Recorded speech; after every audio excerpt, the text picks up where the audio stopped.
and this is the Nonprofit Corner podcast with your host, Dr. Victoria Boyd.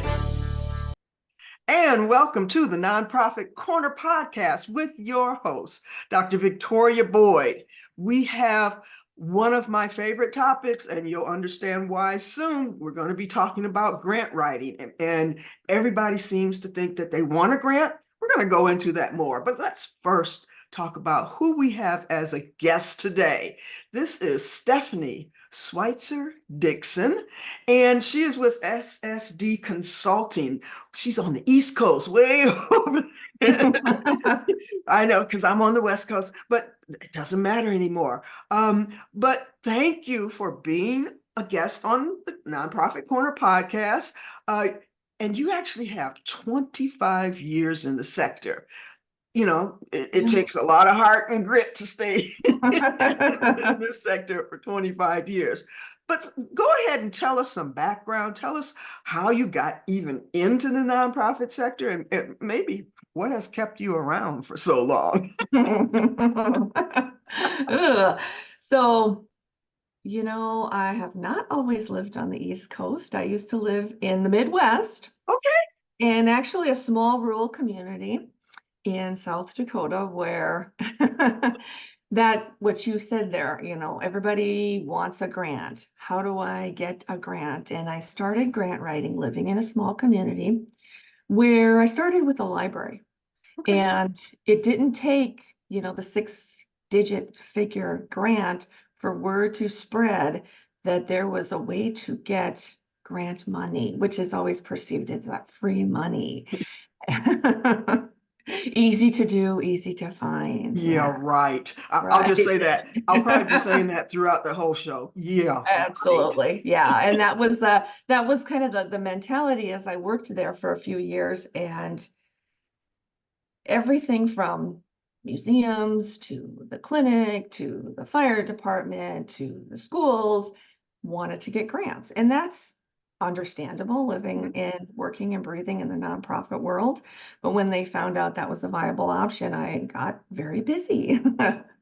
Eventually, I didn't want to continue to just write grants. I wanted to be more involved in the nonprofit world. So I stayed in South Dakota, but I went to a little bit larger community and took a job as the executive director of a small nonprofit organization where what they were looking for, even though it was a mental health agency, what they were looking for was somebody who had grant writing experience, someone who had the ability to understand the nonprofit, get money, keep the doors open, keep the organization going. And so my first year or two, I probably spent 50% of my time writing grants. The other 50% of the time was starting to build things up, starting to get familiar with, run and expand community programs. And so after the 13 years that I was there, I done everything from write the grant, after finding the grant, write the grant, Right. build the program. Yeah, and most nonprofits don't understand. Yeah, they don't understand the what's back going on. end stuff, Okay, but we'll talk about that. No, you're absolutely right, because then I was also managing the grant. Wow. And that's what people did not understand. And actually, prior to taking that job, I had written some grant writing manuals and taught some grant writing workshops. So people understood the back end of it. Yes. They just thought, send a message, send a letter. Back then, mail it in, and you would hear back from them. They would just send you a check and never hear from them again. Well, that was the dream that, my workshops had quite a few people right away because they were not understanding, why do we have to submit this, and this? And why is this so detailed? And you were talking about logic models, is something you teach. That word wasn't even familiar to half the organizations I worked with. And why do we even do that? And so I taught that. I taught 3 different courses, and then I became so busy with running the nonprofit that just encumbered me, because I had to do all the financial reporting, the grant, the final reports to foundations, state and federal agencies. Then I moved to Massachusetts just simply because I wanted a different environment. I Absolutely. Yeah. needed I more get it. services, the more everything that Yeah. comes with living on the East or West Coast. Yes, I get it. I stayed in the mental health. I was kind of more involved in the mental health realm of things than the nonprofit grant writing realm of things. So for a couple years, I took a job working in that, working with first responders, and it was only a part-time job. And so here I am back to doing what I started doing 25 years ago, of writing grants and doing everything from searching for grants, writing grants, building the project, which seems to be the toughest thing for people because there's that whole mentality again. We're going to get a grant for X, Y, and Z, and it's going to be as simple as that. And it's it's We're not. going to be busting a bunch of bubbles today. Yeah, this is great because I hope that people better understand that even if you want to hire a grant writer, they're going to Or put a certain bunch of items. information out there for you. Yes. I You mean, need I've to been do to posting know. recently. I'm going to tap into that. I've been posting recently a lot. So you're thinking about a grant. And Mhm. I've even said the biggest complaint I get from grant writers is that the organizations aren't grant ready. Absolutely. And Mhm. and that's on many different levels. They don't understand what a grant really means, nor do they have the documentation ready for the grant writer. And they get upset when the grant writer, I hope they do, I'm just ask and says, well, if you want me to add and write that too, it's going to be more money. You know, I'm I'm being realistic on Mhm. this is our Mhm. profession. We're consultants and we help organizations get what they need so Mhm. that, but if you writing a grant is one thing, you're filling out the grantor's application via what they want. But if the organization can't give you their information, who's going to write it? Who's going to develop this? I Right. mean, and it's going to take me a lot of research, Yes. communicating, learning to be able to develop a successful program for you when I'm not an integral part of your Right. organization and And your and that, program. I don't run it, you do. yeah, it should not be your responsibility to Mhm. write the Mhm. back end or have what is called the content Mhm. or abstracts or all of the detail case statement, whatever you want to call it. Mhm. You know, eventually I'll be calling it your program plan. But Exactly. that's a key element that many, and I'll say small to mid nonprofits who haven't had a lot of grant experience, but yet they think, oh, we need to get a grant, that they need to do their homework first.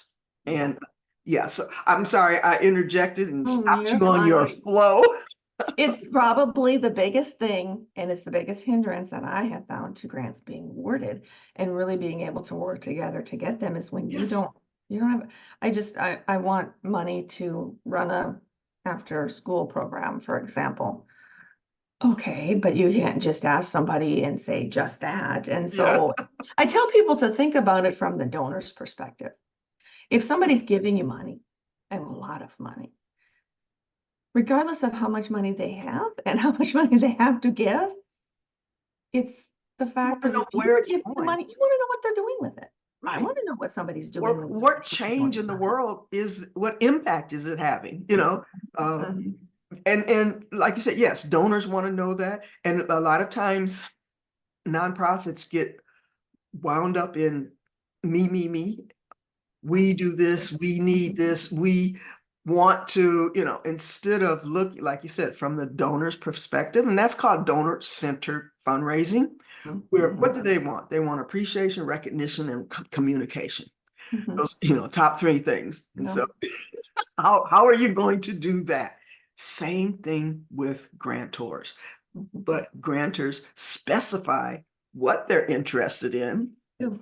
Mhm. They And give you the details so they don't make it hard. And yeah, but don't make it that and hard. I've seen many organizations, I call it chasing the money, where they don't really have a program that aligns with what this grantor is giving money Mhm. for. Mhm.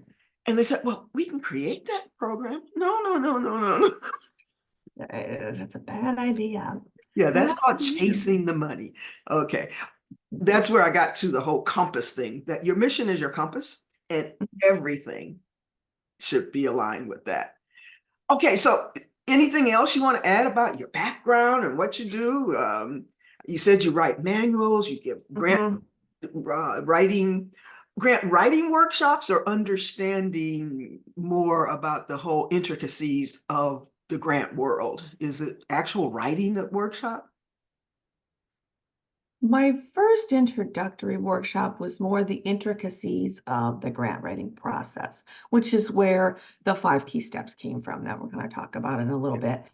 I did one that was more advanced Okay. because it incorporated the logic model. It incorporated, more of the things that need to be written in. So it wasn't like how to write, but it was a combination of the intricacies and the practice of writing. When we Fantastic. were, more all in person and we sat down and we talked through things, and you do a 2-day workshop, you'd spend a couple hours out of those 2 days Yeah. just talking with others and Mhm. practicing some of the writing. It wasn't extensive writing, but it was how to write the goals, how Yeah. to write the SMART objectives, how to and what to put into the logic model and an evaluation component. So it was a combination of both. Okay. I have to get more involved in the tech side of things. I have started to develop an online course, but it's more Fantastic. the intricacies of it. Yes. So moving to the virtual world, I've just decided to move along with it. And so can teach it in the way of teaching the intricacies, but you can do a virtual training where people sit down and talk about, or sit in breakout rooms and talk about Absolutely. those goals and objectives. Absolutely. I mean, all of my training has gone virtual since Mhm. pandemic. I used to have a Yeah. brick and mortar actual building where we did training, but pandemic will make you rethink a lot of things. And actually, it has been quite Mhm. successful, our transition to all virtual. So Mhm. um, Mhm. it was actually a good thing for us.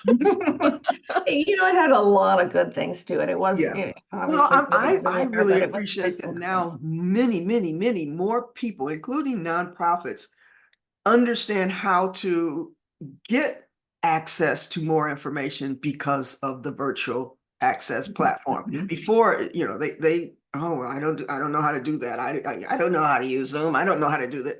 But now, You have to. yeah, you have to. You have to. Yes, it's sort of crazy. Okay, one last thing we take before we take a break. I mentioned grant writers.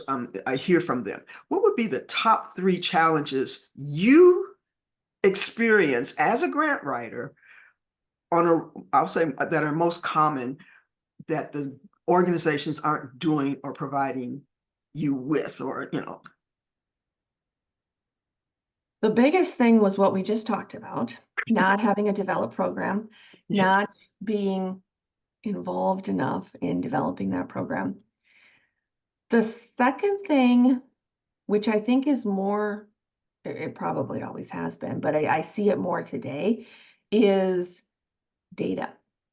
yeah, I research census data to tell the picture of what your community's situation is versus, housing versus, runaway youth. I can look all that up on the internet. That's all there. What I can't look up is, what is your data? Who do right, you serve? How many people?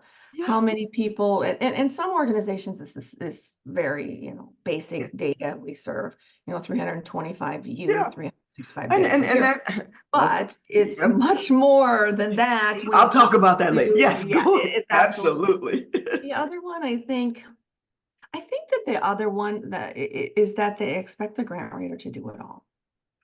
Everything from that program planning to the data part to the budget to who's involved. I mean, there's all those key things that is required in the grant that after a while I thought, okay, I'm making this up and this is not ethically right. I, Yes, I can't just make this up so you get the money. And yeah, I think that, and I know from running a nonprofit, people who work in this sector get very busy, and it is challenging for them to put the time into it. But if you want the money, need the staff, yeah. you need to invest a little bit of Yeah, time in order to get it. absolutely. Though, I mean, absolutely. Point 3 there, because um, that's why, like I said, we're going to be busting a lot of bubbles here today. That's why a lot of organizations that come to me and they're talking grants, and I just tell them flat out, you're not ready.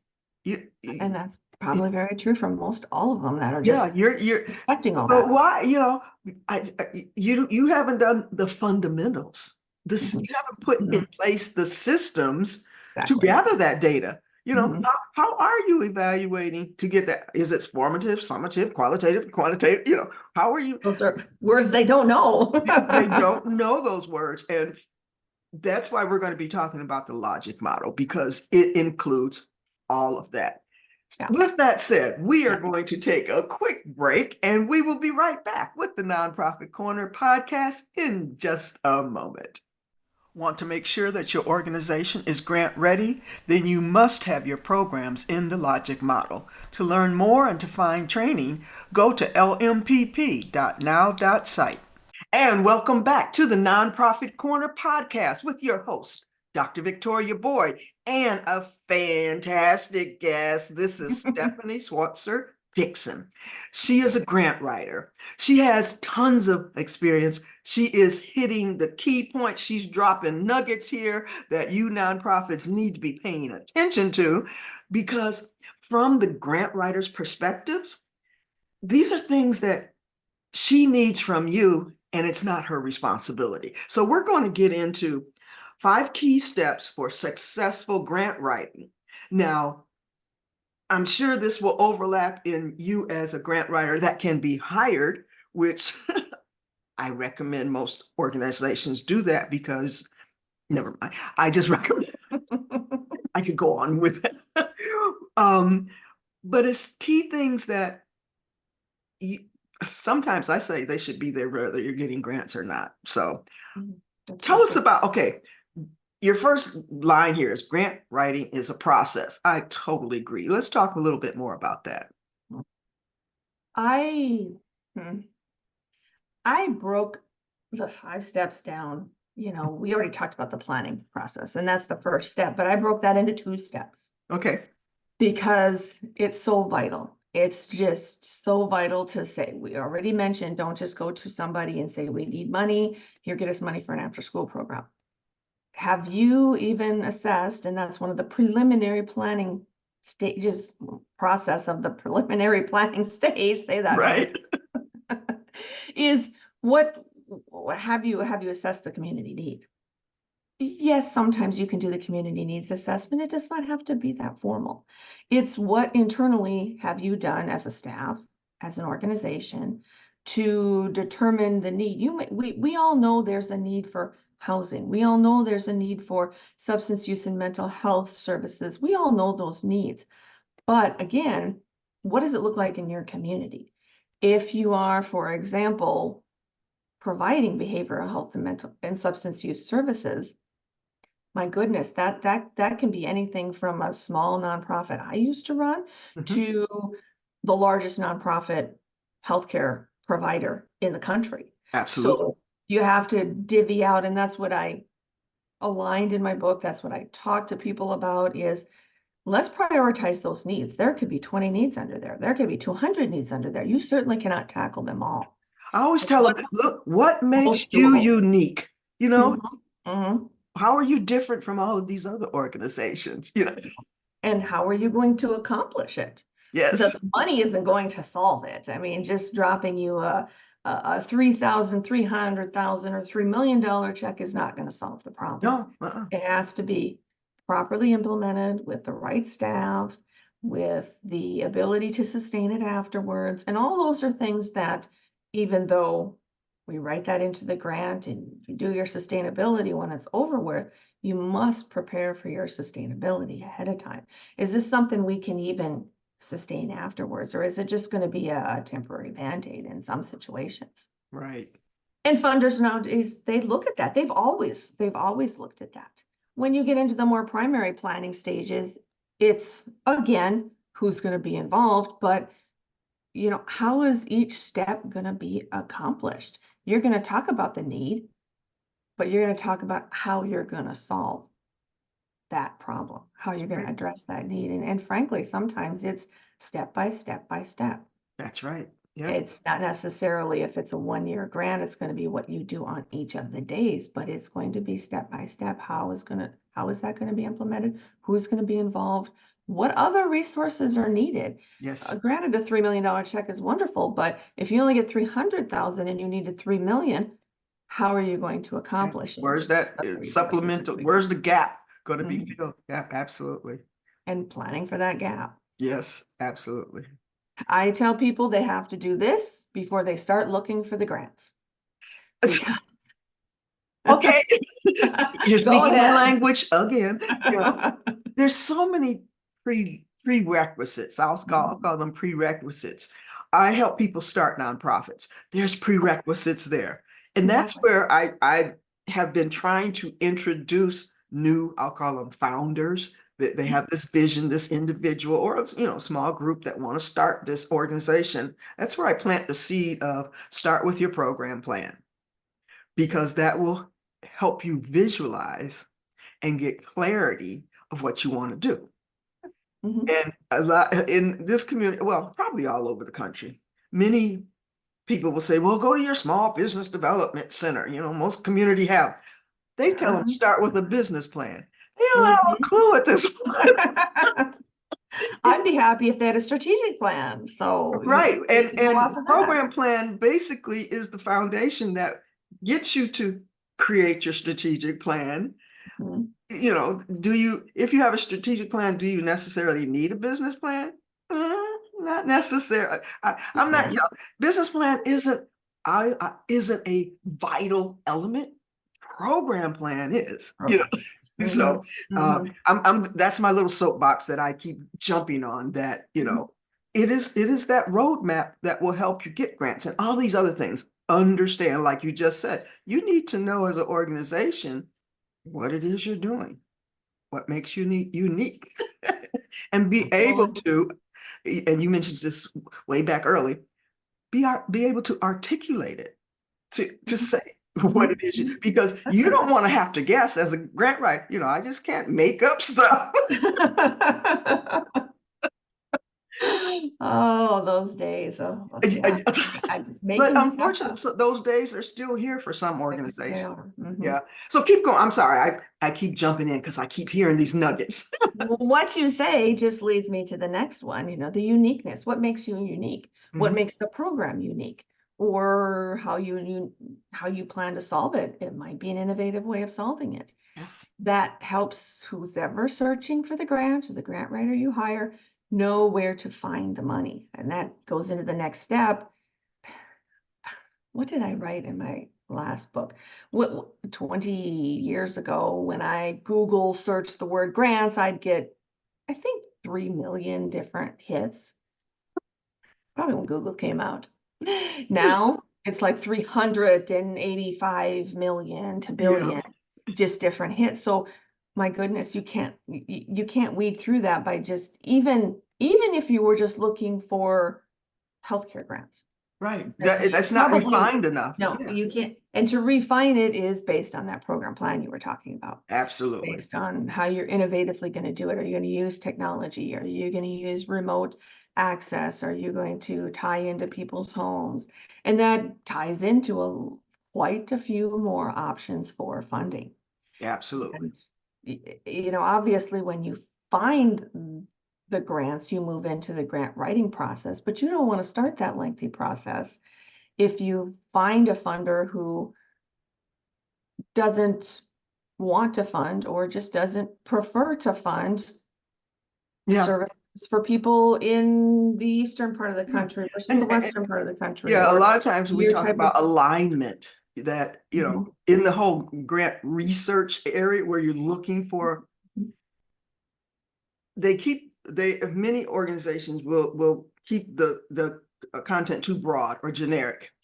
Mhm. And so, yeah, you're going to get a lot alignment on a big, um, wide expanse, but the more that you can fine tune, drill down that Mhm. alignment with a particular grantor, the more they're going to appreciate it. Mhm. And the more increase the likelihood of you being Yeah, funded. that's Because right. exactly, if you just do behavioral health services, they probably get 500 applications from behavioral health agencies. Right. Which ones align with their preference of funding youth programs Yes. Okay. or funding substance use treatment? If you're prevention, then they only fund treatment. Yeah.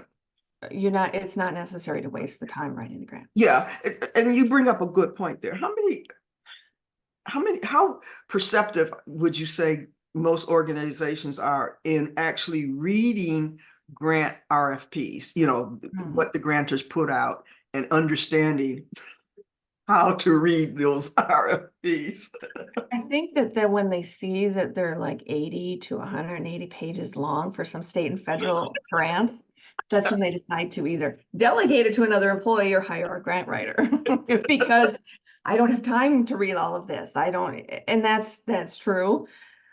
Those of us that have done this work long enough know we have to read all of those pages. Yeah.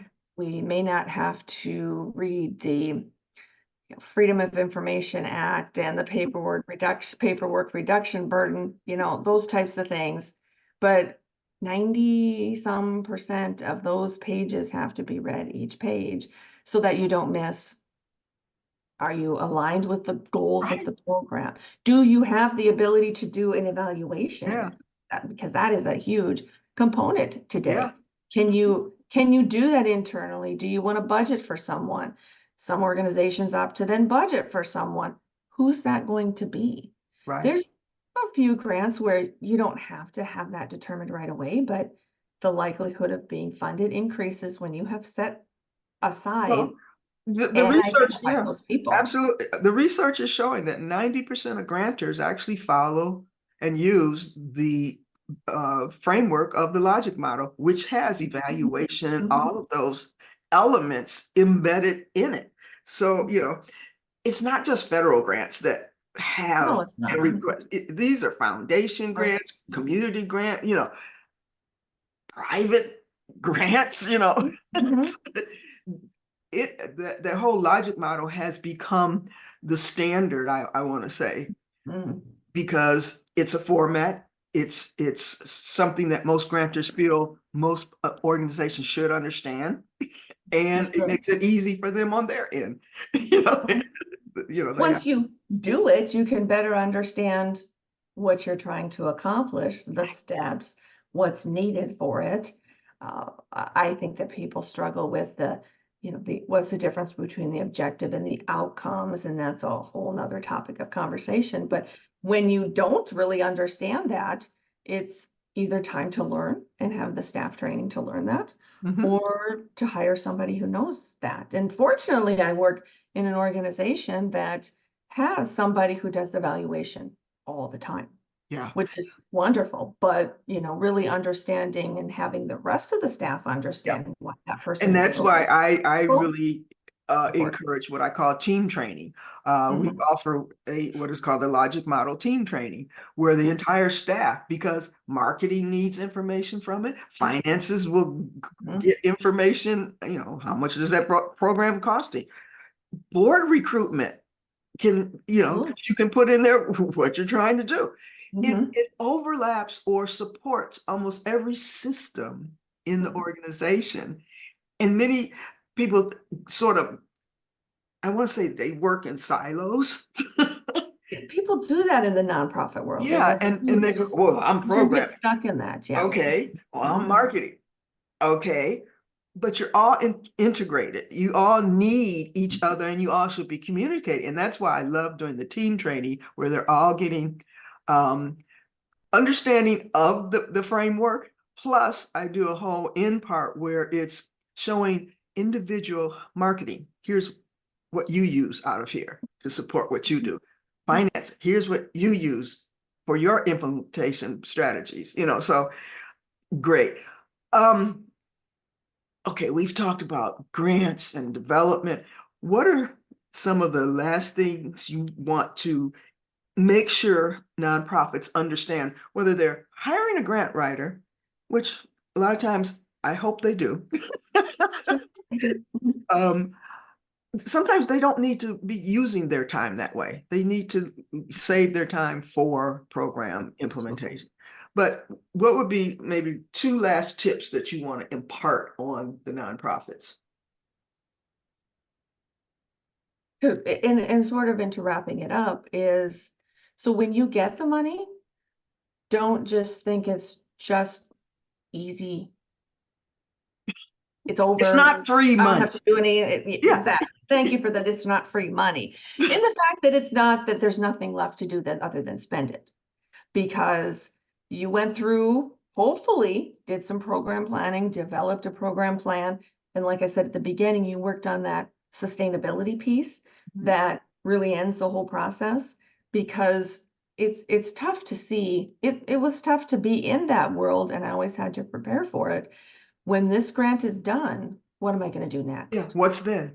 Yeah. What's, and And don't what if and we not get no more money for this? stressing. Yeah. What happens to this program? Yeah, those are fantastic questions that they need to ask. A lot of times, even before applying for the grant, Absolutely. they need to think about those things. So you mentioned that you have a couple books. You want to throw the names of those books out there? Well, they were done before technology is what it is today. Okay. And so I ended up redoing them. And one of them is on Amazon right now. The other Okay. one is coming out soon in my second edition. But the first one that I did just followed these steps. It's a grant writing manual. Okay. It's a project planning, grant seeking, grant writing, and program management training manual. And it encompasses that whole process we just talked about. The planning, the writing, the implementing a successful program. And that's like the training we talked about earlier, where Yep. it's the intricacies of how to do this, understanding how to do this. The second one, where I was doing the 2-day workshop on that, is the advanced grant writing manual. That one is not out yet. Okay. I have the first version. Things have gotten so outdated in the past 20 years with how fast technology. I know technology is You, like in a year, everything is outdated. yeah, it was outdated. So I Yeah, updated. I mean, I You wrote this can't mail Webinar anything Secrets, this anymore. book back here There you go. during the pandemic. It's outdated now, and that was 2020. Yeah. And I was going through it. I was like, oh, yeah, that's I good information, but it's outdated. I did I that in have 20. more that I could tell. So Mhm. yes, just audience or listeners, you can find Stephanie on LinkedIn. You can find her on Facebook. She's on Twitter. I encourage you to reach out if you have questions, to reach out. And she has 25 years of experience in the grant world. I'm going to call it the grant world because she has been on both sides. She was the nonprofit leader that sought to get grants, and now she's the grant writer that can help other nonprofits. In fact, she even recommended the Kellogg Foundation guide, which That's is one of my absolutely. Bibles. No, we That's the do a Bible. lot with the logic model. And as I said, their biggest challenge, or what they tell us, is that most organizations are not grant ready. And we encourage them, go through the logic model framework, understand it. And if you want a copy of the original Kellogg, W.K. Kellogg Foundation Evaluation Handbook, or the guide for the logic model, you can get it on our website, which is LMPP, Logic Model Program Planning, lmpp.now.site. I'll make sure I put that in the description. Any last words, Stephanie? It was so much to talk about. I think it's just what I wanted to always reiterate was good communication Yes. and a good teamwork partnership with a grant writer, whether they're internal or external and you've contracted with somebody. A lot of communication. Don't just think they want you to do all this extra work because the grant writer doesn't want to do it. It is a true partnership to Yes. doing this, making it a success. It's a vital, important element of finding success or reaching successful outcomes. Thank you so much for being on the Nonprofit Welcome. Podcast. You've been, like I said, dropping golden nuggets all session. So Yeah, please reach out to Stephanie Schweitzer Dixon on any of her social media platforms. And this has been the Nonprofit Corner podcast with your host, Dr. Victoria Boyd.